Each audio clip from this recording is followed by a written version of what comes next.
दोस्तों नमस्कार, स्वागत है आपका 4 PM पर। मैं हूं आपके साथ अदिति। चुनावी धांधली में राजीव कुमार रिटायरमेंट के बाद भी फंसे हुए हैं। रिपोर्ट में एक विस्फोटक खुलासा हुआ है, जिसके बाद राहुल गांधी चुनाव आयोग पर कहर बन के टूटे। दरअसल ईरान इजराइल के बीच युद्ध रुक गया है। बहुत अच्छी खबर है। सुबह सुबह एक बहुत अच्छी न्यूज जो है सबको सुनने और जानने को मिली।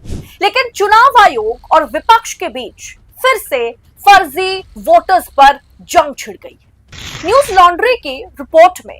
लॉन्ड्री की इस रिपोर्ट में विस्फोटक खुलासा हुआ है, जिसके बाद चुनाव आयोग पर राहुल गांधी फिर एक बार बिफर गए। दरअसल राहुल गांधी ने इलेक्शन कमीशन की वाट लगा दी। दोस्तों 2024 लोकसभा चुनाव में भारतीय जनता पार्टी महाराष्ट्र में सिंगल डिजिट पर आ गई थी। सिर्फ और सिर्फ 9 सीटें, दूसरे सबसे बड़े राज्य में भारतीय जनता पार्टी लोकसभा चुनाव में महज 9 सीटें जीत पाई थी। लेकिन विधानसभा चुनाव में पूरी तरीके से खेल बदल जाता है। भारतीय जनता पार्टी की बहुमत की सरकार बनती है। तभी लग रहा था कि भाई एकदम 6 महीने के भीतर, लोकसभा के 6 महीने के भीतर राज्यसभा में विधानसभा का चुनाव है। इतना बड़ा फेरबदल कैसे संभव है? हमने देखा था किस तरीके से महाराष्ट्र का इलेक्शन जो है वो जम्मू कश्मीर और हरियाणा के साथ कराने की बात हुई थी या कराया जाता है। लेकिन पहली मर्तबा हरियाणा और महाराष्ट्र का चुनाव जो है अलग अलग समय में कराया जाता है। अब समझ में आ रहा है कि भारतीय जनता पार्टी को, चुनाव आयोग को वक्त क्यों लगा। 2024 के लोकसभा चुनाव और महाराष्ट्र विधानसभा चुनाव के बीच सिर्फ 6 महीने का फर्क था।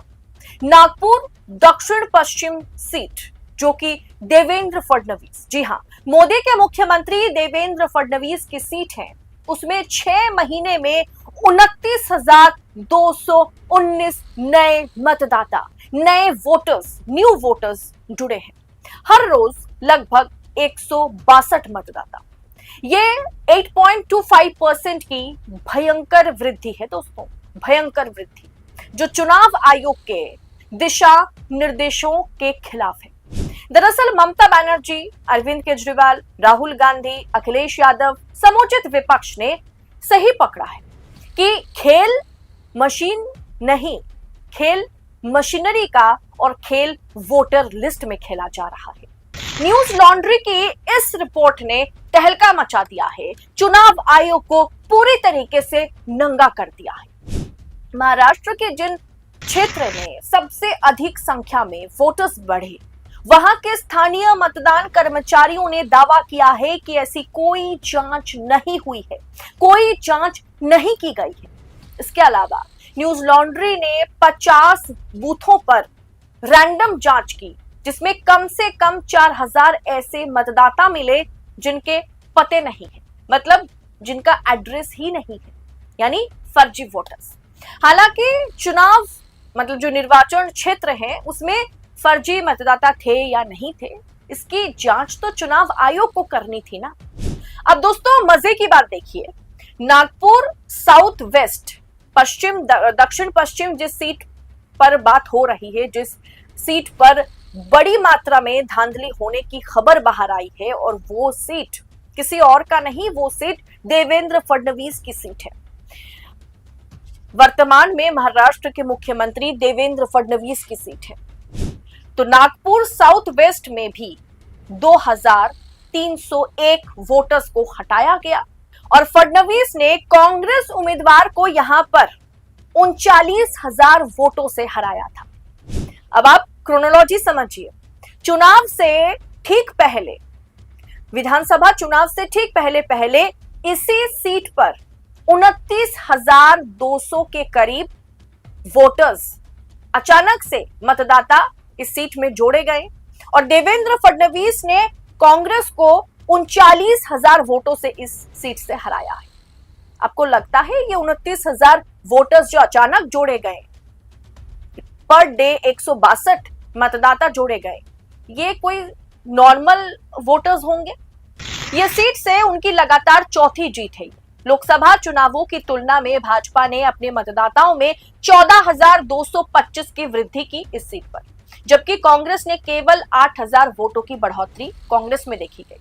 पिछले कुछ समय से चुनाव आयोग को लगातार आरोपों का सामना करना पड़ रहा है कि फर्जी वोटर्स ला करके बीजेपी को चुनाव जिताने की पूरी जिम्मेदारी चुनाव आयोग ने ले लिया है। दिल्ली से लेकर के उत्तर प्रदेश, बंगाल से लेकर के महाराष्ट्र, वोटर्स की संख्या में लगातार वृद्धि हो रही है, जो कि स्वाभाविक नहीं है। चुनावी खेल को मतलब यहीं पर चुनावी खेल जो है ना बिगड़ जाता है। वरना सोचिए, 39,000 वोटों से फडणवीस चुनाव जीतते हैं और 29,000 वोटर्स चुनाव से पहले फडणवीस के सीट पर वोटर लिस्ट में शामिल होते हैं। क्या ये महज इत्तेफाक है? ये बड़ा खुलासा इस रिपोर्ट में किया गया है। ये खुलासा न्यूज लॉन्ड्री की इस रिपोर्ट में हुआ है। इस पर चुनाव आयोग को सवाल करने जाओ तो नोटिफिकेशन जारी हो जाता है कि चुनावी नियमों में बदलाव हो गया है। रातों रात अब जानकारियां सार्वजनिक नहीं की जाएगी। दरअसल दोस्तों चल क्या रहा है? न्यूज लॉन्ड्री की इस रिपोर्ट को शेयर करते हुए leader of opposition Rahul Gandhi ने लिखा, महाराष्ट्र के मुख्यमंत्री के अपने निर्वाचन क्षेत्र में मतदाता सूची में केवल 5 महीने में 8% की वृद्धि हुई। कुछ बूथों पर 20 से 50% की वृद्धि देखी गई। बीएलओ ने अज्ञात व्यक्तियों द्वारा वोट डालने की सूचना दी। मीडिया ने बिना सत्यापित पते वाले हजारों मतदाताओं को, मतलब बिना जांच पड़ताल करे ऐसे एड्रेस वाले हजारों मतदाताओं का खुलासा किया। और चुनाव आयोग क्या कर रहा है? चुनाव आयोग चुप है, मौन साध करके चुनाव आयोग बैठा हुआ है। दरअसल ये कारनामा कोई और नहीं, राजीव कुमार ने किया है। दोस्तों, क्या ये चुनाव आयोग और सरकार की मिलीभगत है? ये सवाल राहुल गांधी ने पूछा। उन्होंने ये भी लिखा, ये अलग अलग गड़बड़ियां नहीं है, ये वोट चोरी है और ये कवर अप ही कबूलनामा है। इसीलिए हम मशीन या डिजिटल मतदाता सूची और सीसीटीवी फुटेज को तुरंत जारी करने की मांग करते हैं। लेकिन अब सीसीटीवी फुटेज कहां से मिलेगा, कैसे मिलेगा? क्योंकि चुनाव आयोग ने बहुत ही चतुराई से 2-4 दिन पहले ही नियमों में बदलाव किया है, जो खबर खुद हमने आपको बतलाया था। बदलाव किया चुनाव आयोग ने कि चुनाव से जुड़े footages, videos, CCTV footage, pictures 3 महीने से लेकर के 1 साल तक जिस डेटा को सुरक्षित रखा जाता था, अब वो डेटा 45 दिनों के भीतर डिलीट हो जाएगा। चुनाव आयोग ने अचानक से नियम में बदलाव कर दिया। ऐसे में 6 महीने पहले हुए चुनाव का CCTV footage, videos Rahul Gandhi को चुनाव आयोग देने वाला तो नहीं है। यह मामला जरूर सुप्रीम कोर्ट जाएगा, क्योंकि सुप्रीम कोर्ट के सामने जब चुनाव आयोग को जवाब देना पड़ेगा कि रातों रात नियमों में बदलाव अचानक से चुनाव आयोग क्यों कर रहा है, जबकि चुनाव आयोग की पारदर्शिता सवालों के घेरे में, तब चुनाव आयोग को समझ में आएगा। अब ये इसमें अगर कोई रोकथाम कर सकता है तो वो सुप्रीम कोर्ट ही है। राहुल गांधी रुकने वाले नहीं है और इसीलिए राहुल गांधी ने कहा है कि मैच फिक्स हो गया है। बिहार चुनाव में मैच फिक्स हुआ है और फिक्स्ड चुनाव, मैच फिक्स किया गया चुनाव लोकतंत्र के लिए जहर है। जरा सोचिए, चुनाव आयोग ने किस चतुराई के साथ ऐसे ऐसे कारनामों को अंजाम देने का काम किया है। राजीव कुमार ने किया है और ज्ञानेश कुमार आगे चल के करने वाले होंगे। ये वाकई डराता है कि हमारी लोकतंत्र का ये चीड़हरण नहीं है, फिर क्या है। 39,000 वोटों से मुख्यमंत्री देवेंद्र फडणवीस चुनाव जीतते हैं और उसी सीट पर, उसी मतदान केंद्र में, या उसी आप कह सकते हैं कि उसी क्षेत्र में, नागपुर दक्षिण पश्चिम क्षेत्र में, जहां से 39,000 वोटों से देवेंद्र फडणवीस चुनाव जीतते हैं, उसी क्षेत्र में पिछले 5 महीने के भीतर 29,000 नए वोटर्स वोटर लिस्ट में जोड़े गए थे। ये महज इत्तेफाक है, संयोग है या प्रयोग है, अब खुद विचार कर सकते हैं। और इस पर राहुल गांधी ने जिस तरीके से चुनाव आयोग को घेरा है और चुनाव आयोग से सभी डेटा मुहैया कराने की मांग की है, मामला सुप्रीम कोर्ट तक पहुंचेगा। आगे देखना दिलचस्प होगा कि किस तरीके से चुनाव आयोग राहुल गांधी को क्या जवाब देता है।